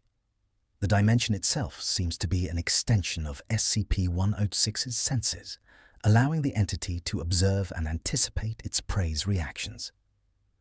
This constant, unseen gaze strips away any sense of privacy, any opportunity for a moment of peace or genuine solitude. Every desperate whisper, every tear shed, every failed attempt at escape is presumably noted, absorbed, and used against them. It's a panopticon without walls, where the prisoner is always aware of the unseen warden, leading to a profound and debilitating sense of helplessness. There is no hiding, no reprieve from the omnipresent predatory awareness. Perhaps one of the most cruel aspects is the manipulation of false hope. SCP-106 doesn't simply torture its victims, it toys with them, offering fleeting glimpses of possible escape or rescue, only to snatch them away. A distant light, a seemingly accessible exit, a voice calling out from the void. These illusions are dangled before the desperate, igniting a spark of hope only to brutally extinguish it. This isn't accidental. It's a calculated psychological tactic designed to inflict deeper despair. The initial thrill of possibility, the surge of adrenaline, is followed by an even more profound sense of defeat and betrayal. Each cycle of hope and crushing disappointment grinds away at the victim's will to resist, making them more pliable, more utterly broken. It's a game of cat and mouse, where the cat delights in watching the mouse struggle, only to bat it back when it gets too close to freedom. The multi-sensory assault is a relentless onslaught designed to overwhelm and disorient. Beyond the visual distortions and physical decay, victims are subjected to a barrage of unsettling sounds, whispers that seem to come from nowhere, the wet, squelching footsteps of SCP-106, or the faint, echoing screams of others who have succumbed. The air itself might carry a metallic tang, or the stench of rot and decay. The very ground could vibrate unpredictably, or sudden temperature shifts could cause intense discomfort. This constant, unpredictable assault on all senses makes it impossible to find comfort, to focus, or to maintain any semblance of normal perception. It's a systematic dismantling of reality itself, turning every sensation into a source of dread and further eroding the victim's grip on sanity. The dynamic hostility of the environment itself is a core component of the torment. The pocket dimension is not a static prison. It actively shifts and reconfigures around the victim. Walls might appear or disappear, pathways might lead to dead ends, and familiar landmarks could vanish without a trace. This constant, unpredictable architectural flux creates an inescapable sense of spatial disorientation, making any attempt at navigation or mapping utterly futile. The ground beneath one's feet might dissolve into a corrosive pool, or a seemingly safe passage could suddenly narrow into an impassable chasm. This isn't just a backdrop, it's an active participant in the torture, a living, breathing entity that works in concert with SCP-106 to trap and terrorize its prey. The environment itself becomes an enemy, a constantly changing labyrinth designed to breed confusion and despair. Extreme isolation is another weapon wielded by the dimension. While SCP-106 might be present, the victim is utterly alone, cut off from any connection to the outside world, to other living beings, or to any source of comfort. The vast, empty expanses of the dimension amplify this solitude, creating an echoing void where one's own thoughts become the only company, and often the most terrifying.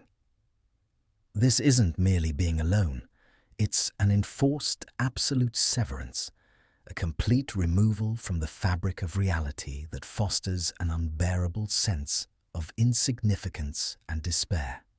Without interaction, without external stimuli beyond the torment, the mind begins to turn inward, often consuming itself with fear, regret, and the agonizing realization of utter helplessness. The silence can be as deafening as any scream, a constant reminder of their forgotten existence. The resulting psychological torment is profound and multi-layered. The combination of physical decay, memory erosion, temporal distortion, constant surveillance, false hope, and the dynamically hostile environment systematically dismantles the victim's sanity. They are stripped of their identity, their sense of time, their physical integrity, and their will to resist. Paranoia becomes rampant, hallucinations common, and the line between reality and nightmare blurs into non-existence.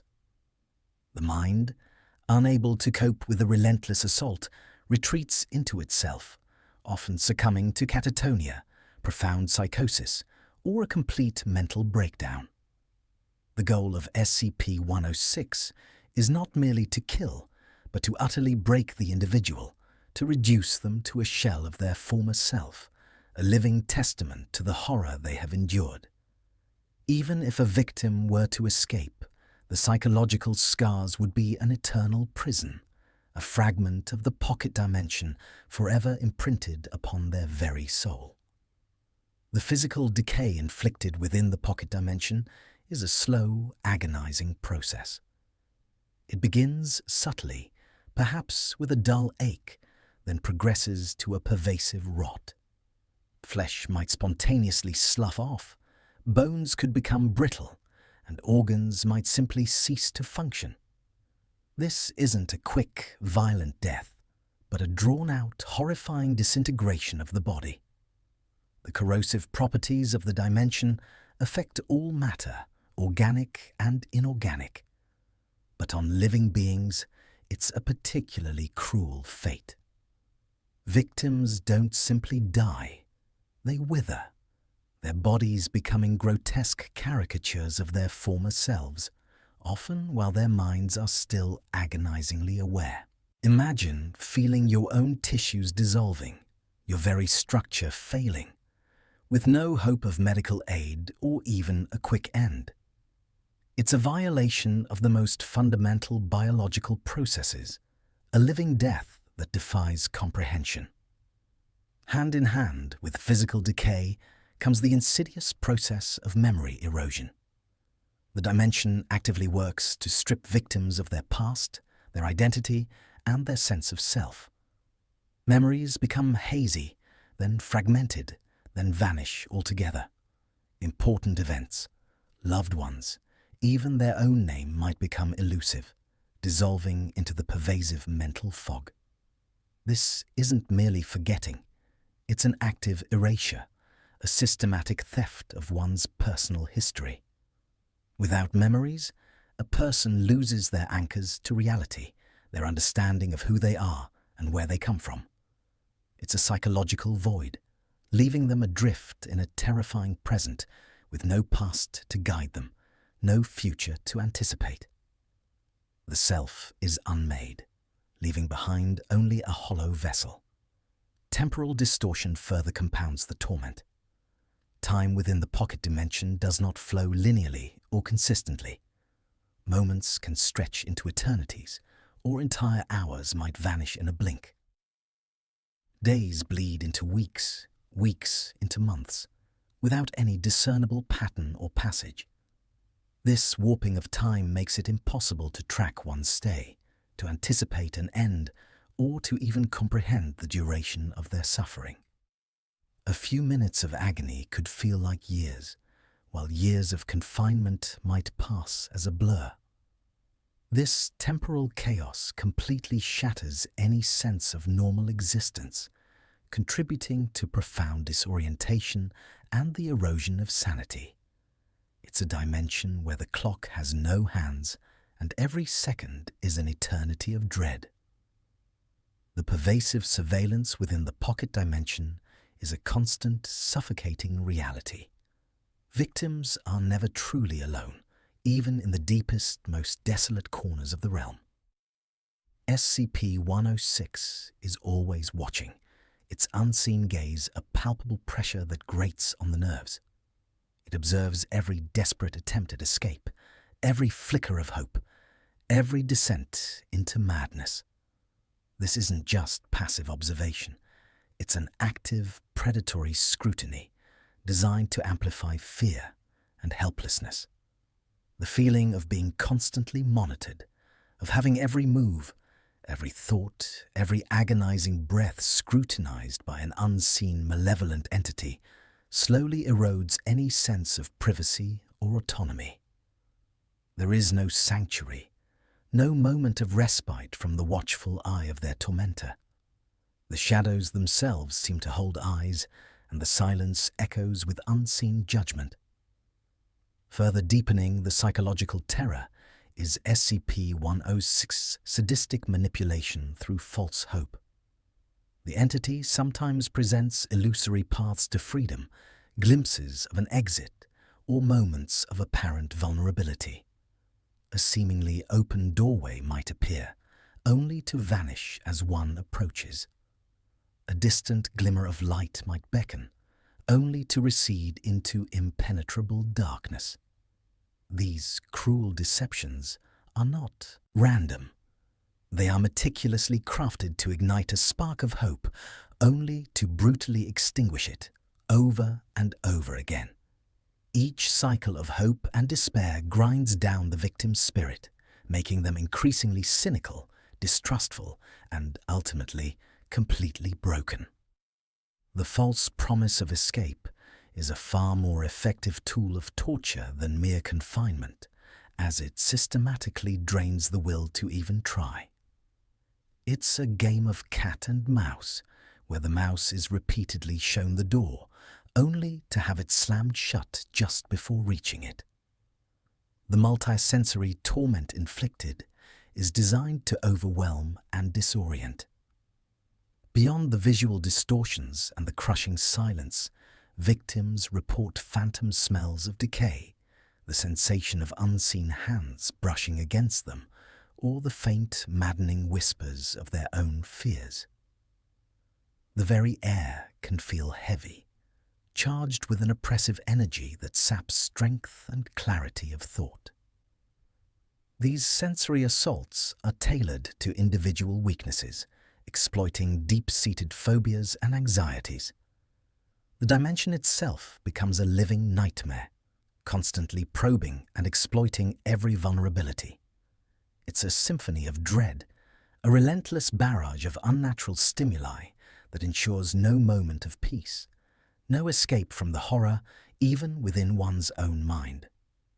The profound solitude imposed within SCP-106's pocket dimension is a silent, creeping horror. Even if a victim were to somehow encounter another, the dimension's properties would likely ensure their paths diverge, or that any interaction is fleeting and meaningless. Most, however, find themselves utterly alone, adrift in an endless, decaying void. This isn't just physical isolation. It's a complete severance from all human connection, all empathy, all comfort. The absence of other voices, other faces, other lives starves the social spirit. Over time, the mind begins to turn inward, feeding on its own fears and anxieties, with no external reassurance to ground it.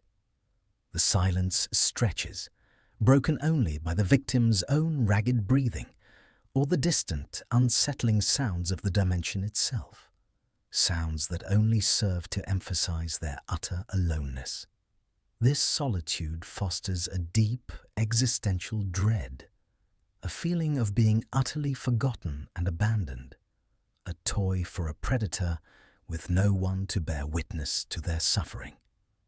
Compounding this isolation is the non-Euclidean geometry of the dimension. Space itself is warped and contorted, defying all logical understanding. Walls might appear where none should be, floors might twist into ceilings, and corridors could lead back to where they began, or into entirely new, impossible configurations. Distances are meaningless. A short walk could take an eternity, or an impossible leap could transport one across vast, unexplainable chasms. This constant spatial disorientation prevents any meaningful navigation or mapping, ensuring that victims remain perpetually lost. The mind, accustomed to a world of predictable dimensions, struggles to cope, leading to profound confusion, vertigo, and a complete breakdown of spatial awareness. It's a world designed to render its inhabitants utterly bewildered, unable to find their bearings, forever trapped in a shifting, impossible labyrinth where every direction is the wrong one. Ultimately, the goal of SCP-106's pocket dimension is the systematic destruction of the victim's will. Every torment, every manipulation, every agonizing moment is orchestrated to break them down, piece by agonizing piece.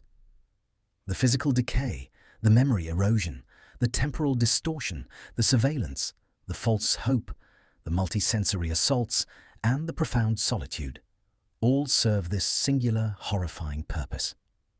SCP-106 seeks not just to kill, but to utterly annihilate, to erase every vestige of who a person once was, leaving behind nothing but a broken, empty shell, a testament to its boundless cruelty. It is a place where hope goes to die, and the very essence of being is meticulously unmade.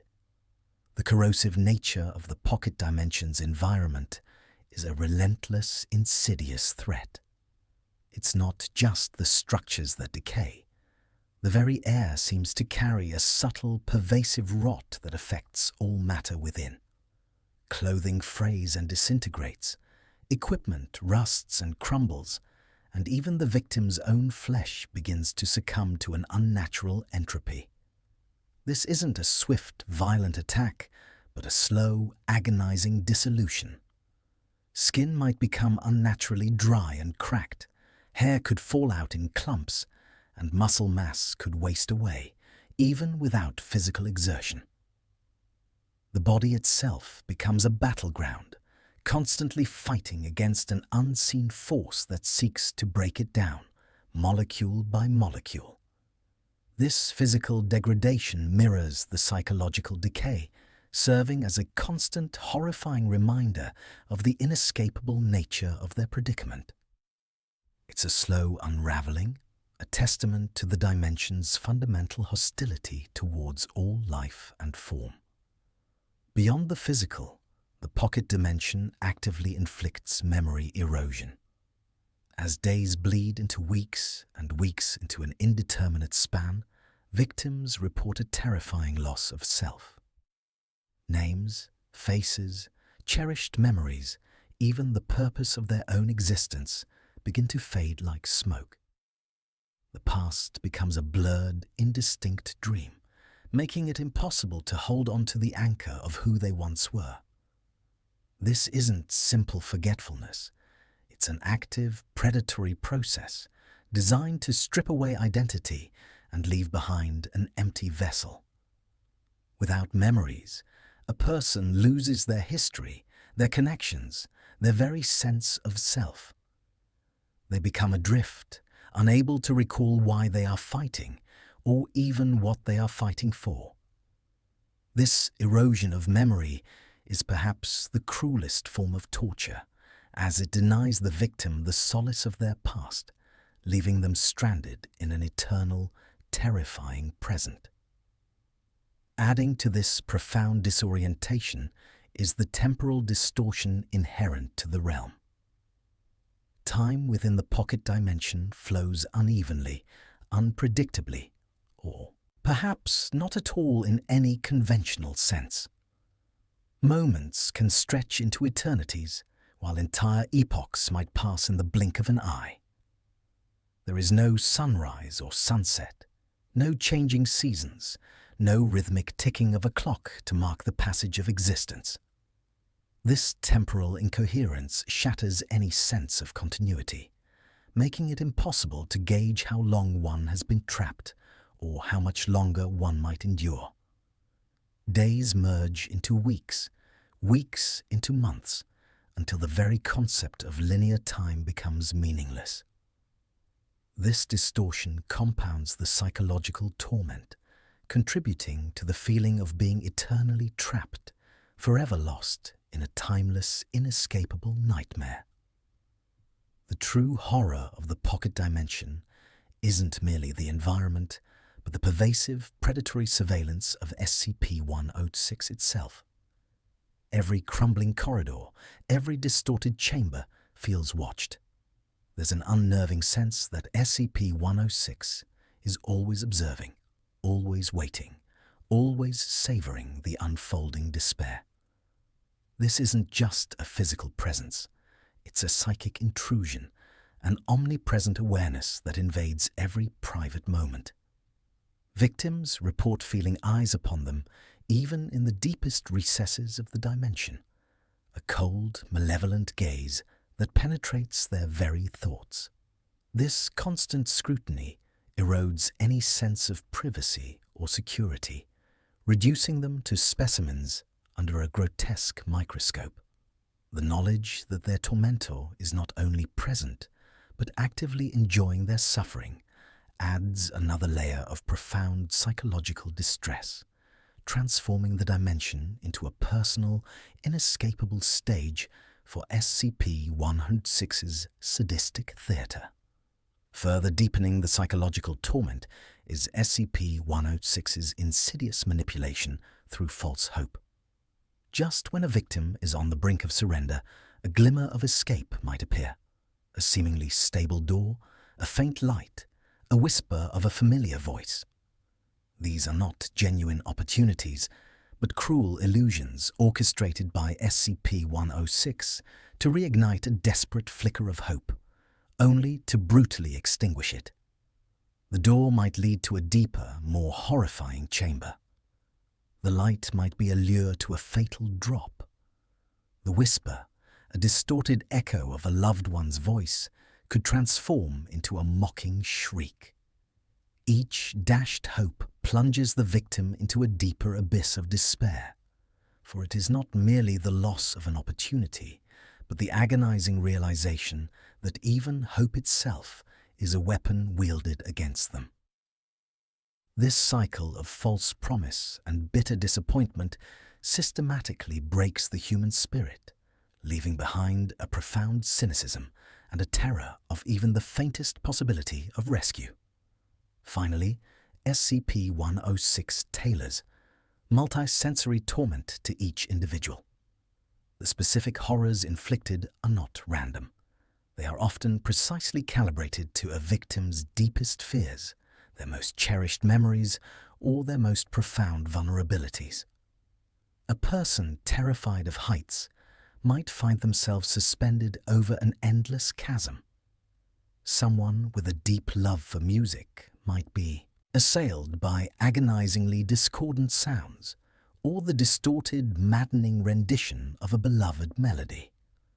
A tactile person might experience constant, unbearable itching or the sensation of unseen creatures crawling on their skin.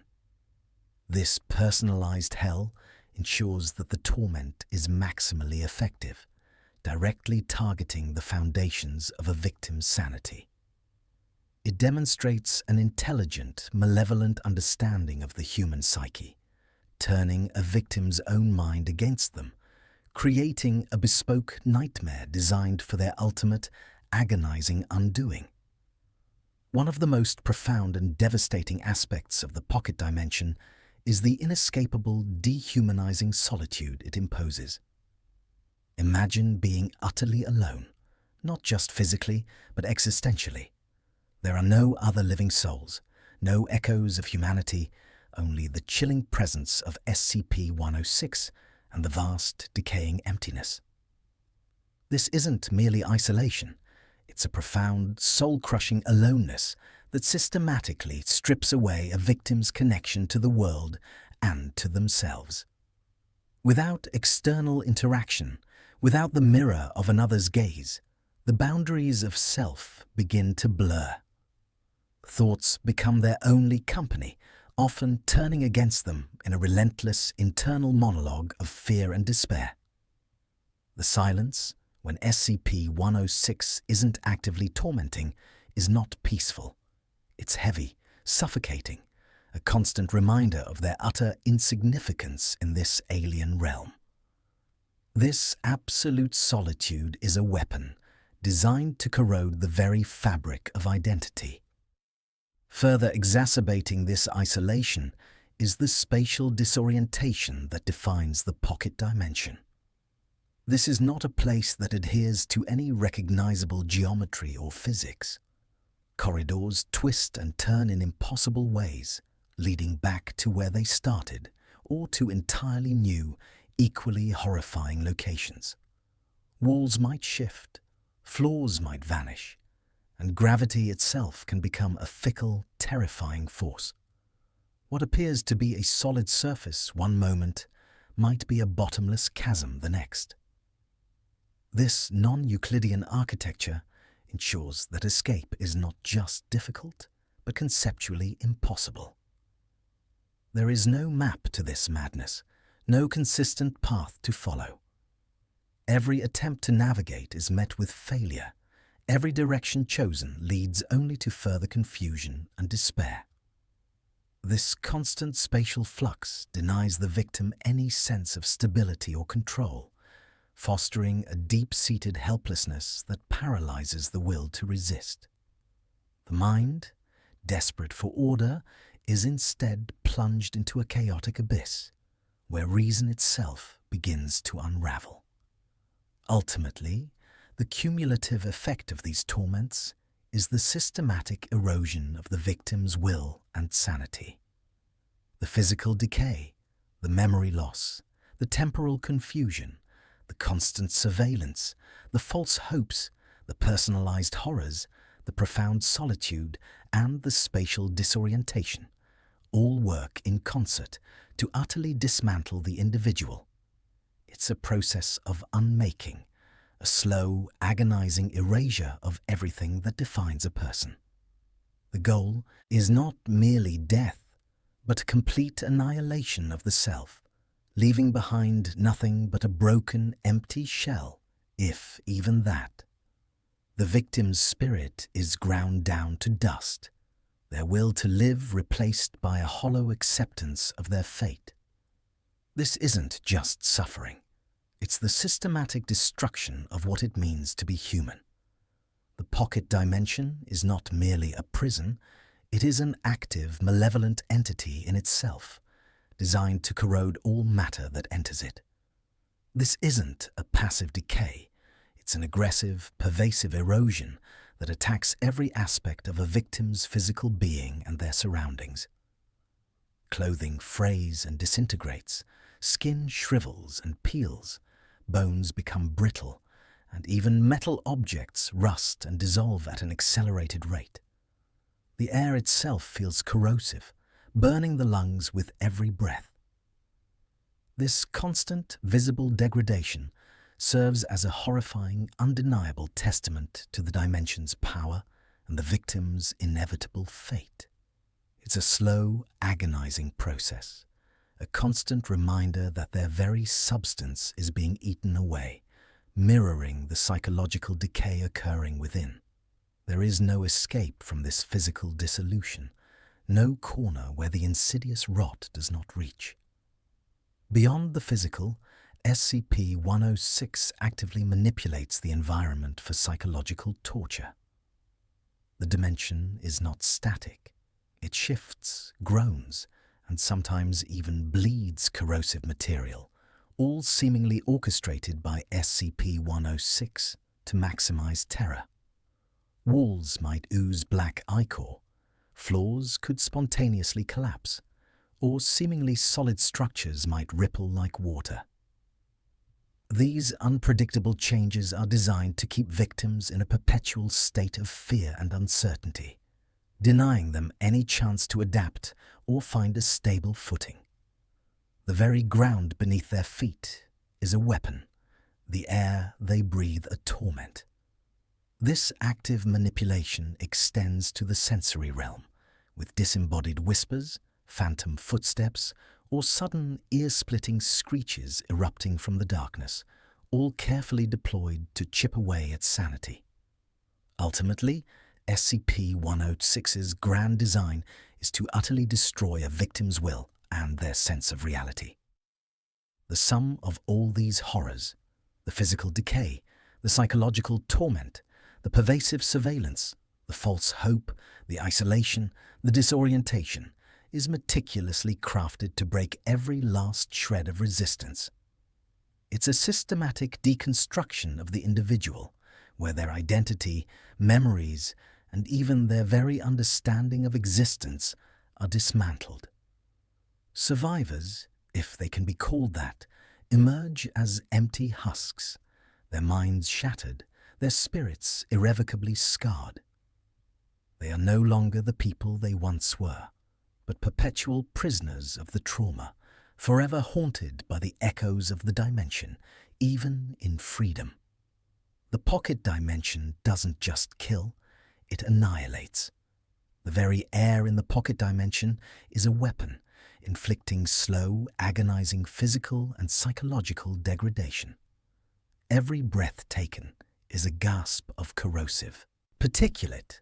Every moment spent within its borders contributes to a relentless decay that attacks the body from the inside out. Bones become brittle, muscles waste away, and the skin shrivels, taking on the pallor of a corpse. This physical torment is agonizingly slow, designed to prolong suffering rather than offer a swift end. It's a constant, visceral reminder of the body's inevitable failure, a slow-motion unraveling of the physical self that mirrors the mental and emotional disintegration. The victim is forced to witness their own demise, inch by agonizing inch, with no relief. Hand in hand with this physical decay is the insidious process of memory erosion. The pocket dimension seems to actively attack the victim's past, blurring and distorting cherished recollections, eventually erasing them entirely. Faces of loved ones become indistinct, names are forgotten, and personal histories dissolve into a terrifying void. This isn't just forgetfulness, it's a deliberate theft of identity, leaving the victim untethered from their past, adrift in a present that makes no sense. Without memories, who are they? This loss is a profound psychological torture, akin to having one's soul slowly flayed. The victim loses not only their future, but their very foundation, becoming a blank slate upon which SCP-106 can inscribe its horrors. Adding to this cognitive assault is the temporal disorientation that pervades the dimension. Time itself is a fluid, unreliable construct within this realm. Hours can feel like days, days like mere minutes, or vice versa. There's no sun, no moon, no natural rhythm to mark the passage of time. This temporal chaos further isolates the victim, severing their connection to any conventional reality. They lose track of how long they've been trapped, how much time has passed in the outside world, or even if an outside world still exists. This temporal flux breeds a profound sense of hopelessness, as the concept of escape or rescue becomes an abstract, meaningless thought. The victim is trapped not just in space, but in a distorted, ever-shifting stream of time, an eternal present of torment. The true horror of SCP-106's pocket dimension lies not just in its physical and psychological assaults, but in the pervasive, predatory surveillance that permeates every inch of its decaying expanse. Victims are never truly alone, even in the deepest recesses of its non-Euclidean architecture. The feeling of being watched is constant, a cold dread that settles deep in the bones. It's not always direct observation. Sometimes it's the subtle shift of shadows, the faint echo of a breath where no one should be, or the chilling sensation of unseen eyes tracking every desperate, faltering step. This omnipresent gaze is SCP-106's personal theatre, where its prey performs their slow, agonizing demise for its unseen amusement. There is no privacy, no sanctuary, only the chilling awareness that every tear, every whimper, every moment of despair is being meticulously observed and savoured by its tormentor. Beyond mere observation, SCP-106 engages in insidious manipulation of false hope. It's a cruel game, a flicker of light in an abyss of darkness, only to be snuffed out moments later. A seemingly stable pathway might appear, only to dissolve into a corrosive pit just as the victim reaches it. A voice, eerily familiar, might call out from the gloom, promising rescue, only to lead the desperate soul deeper into a trap. These fleeting glimpses of salvation are more tormenting than outright despair, designed to keep the victim teetering on the edge of sanity, prolonging their suffering by offering a glimmer of what they can never truly have. It's a refinement of cruelty, a mastery of emotional torture that speaks to the entity's profound sadism. Finally, the dimension inflicts a tailored, multi-sensory torment. This is not a one-size-fits-all prison. It adapts to the individual, exploiting their deepest fears and vulnerabilities. For one, it might be the stench of decay and rot, so overpowering it coats the tongue. For another, it could be the relentless, maddening drip of unseen water, or the cacophony of disembodied screams that echo through the void. The visuals are equally disturbing. Impossible geometries, grotesque apparitions, or the sight of their own flesh slowly dissolving. This personalized hell ensures that every victim experiences a uniquely horrifying ordeal, crafted to break their spirit in the most efficient and agonizing way possible. Every sense is assaulted, every nerve frayed, until the victim is nothing more than a screaming, broken shell, their very essence eroded into oblivion. We have journeyed into the chilling depths of SCP-106's pocket dimension, a realm not merely of confinement, but of profound, systematic destruction. It is an extra-dimensional prison, a decaying, non-Euclidean nightmare actively controlled and manipulated by its sadistic architect. Every aspect of this void is weaponized, designed to dismantle sanity, erode identity, and ultimately erase the very essence of its victims.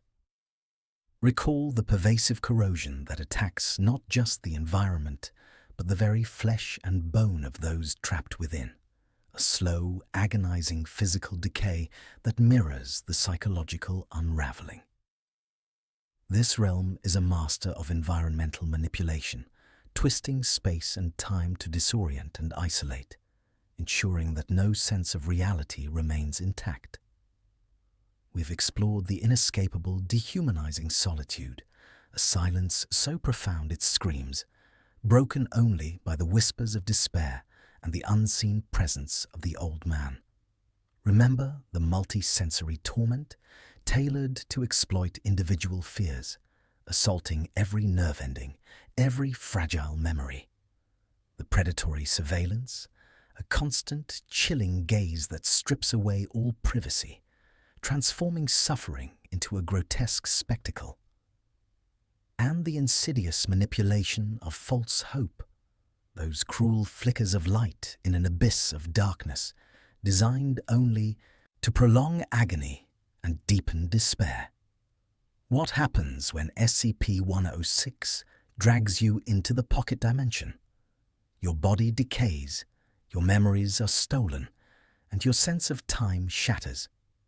Your mind is systematically broken by an entity that delights in your suffering, using tailored horrors to reduce you to a whimpering shell. You are subjected to a personalized hell, where the very air you breathe, the ground you tread, and the silence that surrounds you are instruments of your undoing. Survivors, if they can even be called that, emerge profoundly and permanently scarred. They are not truly free, but rather perpetual prisoners of their trauma, forever haunted by the horrors they endured, their minds irrevocably fractured. Their escape is merely a transition from one prison to another, the confines of their own shattered psyche. This chilling exploration serves as a stark reminder of the true nature of the anomalous, a glimpse into a darkness that seeks not just to kill, but to utterly obliterate.